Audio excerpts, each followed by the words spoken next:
steps, then next step until the customer.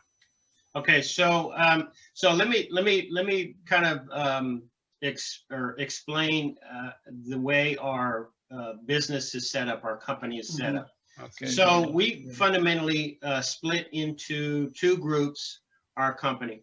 So I perform all the tasks and the duties that are necessary relative to looking at possible products, choosing suppliers, reaching out to suppliers, starting a good fundamental relationship with our suppliers, asking for wholesale price list, product description, etc. So depending upon if it's skincare or any type of food products, coffee or tea, my next question for that company is, are you registered with your country's FDA? And if so, are you registered with the US FDA? Because there's some laws in place here in the US relative to specifically food, not necessarily skincare products or cosmetics, but food. For us to import any type of food outside of the US, that food producer or manufacturer has to be registered not only with their FDA, but also with the US FDA. Yes. So if they're not, I can offer them for a structured price fee, a tiered fee, for them I can offer them a registration. I will register them with the US FDA, which it opens up a greater possibility, a window of sales for them, a completely different marketplace for them, not just to sell to us, but other businesses, other wholesale purchasers here in the US. So it's a win-win. We get to import their product legally by the laws of the United States, and they are open up to a much wider, broader market here in the US. So with cosmetics, they do not necessarily have to be registered with the US FDA. It's an option for them, but they must be registered with their country's FDA. So just a second, Chandler. So after you select the product, you make sure the product, the company, the quality is registered with the similar department in America. Yeah, that's correct. It's really important. Yes, it is, because if they're not, as far as food is concerned, and if we import it, number one, we're responsible for that food, and if we sell it, and if it doesn't not meet the laws of the United States, we're held liable for anything that goes wrong with that food, with that person.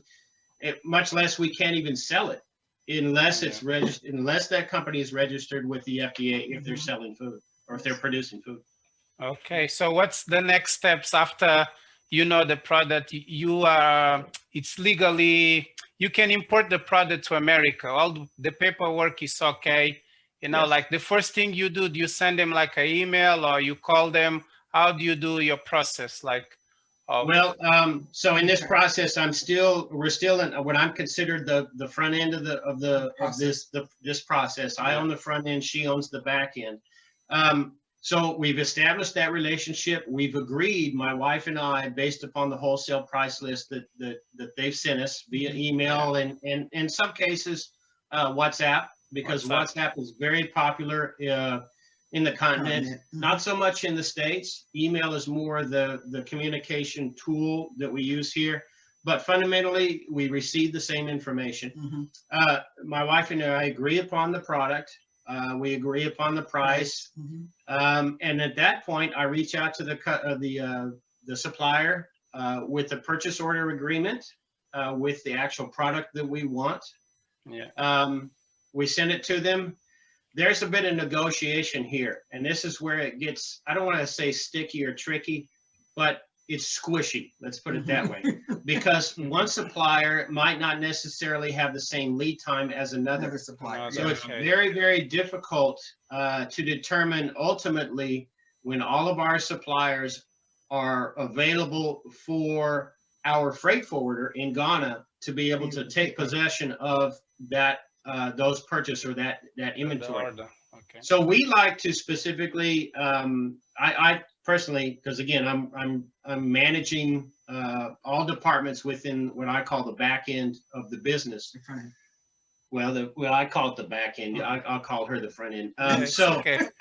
So, so at that point, yeah, we determine when all of the suppliers' products are ready for pickup. And like I said, that's a bit squishy, where one lead time might be 2 weeks, another lead time might be today. It's Today, ready yeah. for pickup, Or right? 3 Or weeks. a month for that matter.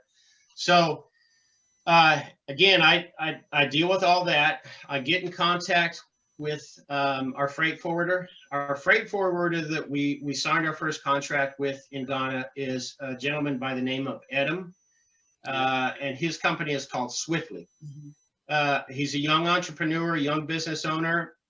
He has a staff there in Accra. He also has field offices. I think he has one field office in Nigeria, and I think he has one in Kenya Kenya. as well. Mhm. Kenya. But Okay. yeah, but nonetheless, he handles all of our freight, our shipping. So I deal with. Can I ask you, sorry to interrupt, like your first order, like, usually they say like one of the, like the first order, like the first samples or the first shipment, sometimes is what puts people off because you have to spend a lot of money for small, samples. Sometimes you buy something for £50, $50, and the flight, like the shipping will cost you $200 or $300. So like, how did you handle it? Did you buy like large quantities, or you went with samples? No. Well, we never went with samples. Okay. So let me tell you this. The reason we never went with samples is because our business model is certainly different than, I would say, 92% of our competitors, and we have only approximately 11 or 12 competitors here in the U.S. that I consider competitors. Mhm. One or two of which are major. So our business model is set up such that we go and visit all of our suppliers face to face. Face to Yeah. face. Hence Yeah. the reason for our second Second trip. trip, which turned into our business trip. I set it up from the time that I actually sent out the purchase orders to all 12 companies, 12 suppliers. Before we went there. And we agreed to purchase. I made a down payment on our purchases, with the agreement that once we received the inventory, the freight, and after we inventoried it, and it was copacetic to the purchase agreement, that we would remit the remaining portion, or the 50% of the purchase product. So that took place. That initial purchase took place in November of 2019. 19. Okay. So now, mind you, our trip was in December of 2019. So we're really purchasing blind, so to speak, Product. vis-a-vis our business model. We had not yet met them in person. But again, that's what sets us apart from our competitors. Yeah. We want to know what they do, how they do, where they do, and why they do what they do. We want to taste, smell, touch, and see what we're purchasing. Mhm. It's something I noticed, you guys move fast and you go with your heart, Yeah. You Right. don't stay researching. You make a decision and you just go. And the That's only what I reason why- notice. Yeah, but the only reason why the decision was made is because we trust in the Lord. yes. The Yeah. Lord directed the path, and He said, "Follow me." So what we did is we basically followed Him. We trust Following, Him yeah. to lead us to the direction that He had us to go. So when we got there, we went to our trip. We met with our 12 suppliers. We actually Yeah. went there from the time we got off the plane. Yep. For the first 2 weeks, we were meeting with suppliers. Right. So it We was basically going over our purchase orders with them to make sure that our product was what we wanted. yeah. We wanted to see the quality and everything. So that's I what saw the post on Facebook, like Yeah. you Yeah. guys sitting with the people from True Moringa and the other Yeah. one as well. Yeah. So Yeah. Yeah, so Us- we got there, I think it was just a little after midnight on Saturday night, so Mhm. basically Sunday morning. mm, And our flight was about 4 hours late. Our first business meeting was Mhm. on Sunday at the Labadi Beach Hotel in Accra with Anita of Oye Handbags. Mhm. She was doing a market there. It was pretty informal. We met Anita, our very first supplier, and we talked. We didn't necessarily go to the workshop per se, but we met her face to face. We talked with her. You know, we touched the product that we purchased, some of the product we purchased. Mhm. And then Monday, we hit the ground running. 2 business meetings every Every day, day. Monday through Saturday of the following week. Meeting with all of our suppliers. We went to Pene, we went to True Moringa, we went to Asili Coffee in the hills above Accra, all over the place to all 12 suppliers. And fundamentally, it was very beneficial to us. And Mhm. at the time, I didn't necessarily know the benefit of that, other than us as our business model. Mhm. But we use that ultimately in our marketing scheme. So Mhm. that's how we do kind of. I don't say we shoot from the hip as far as the product. We do our due diligence as far as researching our product is concerned. But like my wife stated, we are an unapologetically Christian-based company who follows God, Mhm. Jesus Christ, and the Holy Spirit through yeah. all the things that we do in our business. Yes. And we let Him lead us. And that's why we are where we are here today. Mhm. We don't have the educational background. Neither of us have college degrees. Yeah. We certainly don't have college degrees in business. We Yeah. have some schooling in college. Yeah. We never completed our degrees, but between the two of us, she brings to the table what I don't. I bring to the table what she doesn't. And collectively, from our work experience in working for somebody else, working for several employers here in the States, we bring to the table the knowledge and the understanding of fundamentally how to do what we do. We don't know all the things that there are to be done. We certainly didn't know it in the beginning. You know Um, something? Yes, sorry. Today I was listening to Sarah Blakey or something, the owner of Spanx. It's Yes. a big company. She's a billionaire in America. Yes. And she was saying something like sometimes it's sometimes it's okay when you don't know the how.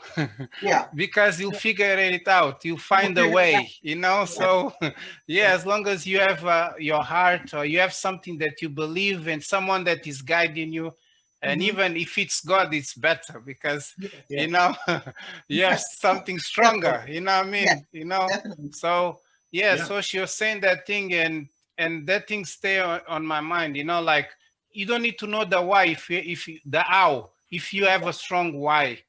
And That's right. I can see that when I see your videos and your posts, you're passionate. You Yes. know, Yes.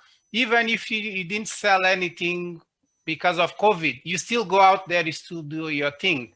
You know, Yes. your Yes. passion will attract the people who are looking for your products. And you That is figure correct. out everything you need to know, like the email marketing, the social media, Yeah.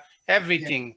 But the Yeah. first thing is to have that desire, the passion, and also to follow God, as you Yes. said, Yes. you And, know. and Mhm. and So then that, take action. Do you have to take Action, action? You else we'll know, never know. I see what I want. I don't necessarily, like you said, know how to do it, but I know I want it. We know we want it. Collectively, we'll get there. We will accomplish what we want to accomplish eventually. May not necessarily be in the time frame that we want, or the path that we envisioned, Mhm. but we will get there. And we've gotten there. We We've are gotten much there. further Yeah. now Than than we we were 2 were years in ago. July of 2019. Yeah. So, I notice you move fast and you take action quick, and like mhm. 2018 to 2000, like in 2 years, you did everything quick, you know, like Yeah. if you notice when you start like telling the story, I just noticed you guys, you take actions. You Yeah. don't just research and, you Yeah. know, like wait until things get better. You I just think you take actions, you know. excuse me. I think it's when if you follow the path. If you follow the path, it seems like it's fast, but in reality, it's not really fast. It's just you're following the path of your Yeah. dream. Yeah. You know, so when you see this happen and you see that, oh, we did that. So now you're going to the next point. Oh, we did that. And you just keep on and keep on and keep on. And it's not always easy, but Yeah. it's because we have a passion. We know what we want to do. Mhm. And so we just keep moving forward. So Yeah. So Okay. we get the we see all the suppliers there. Now, mind you, we've already purchased at that point. So again, I'm in charge of new suppliers. I'm in charge of international freight. I run.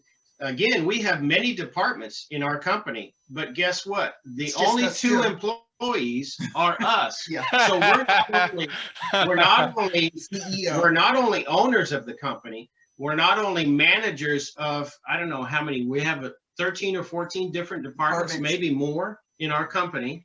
We are both of us are managers of many departments in our company.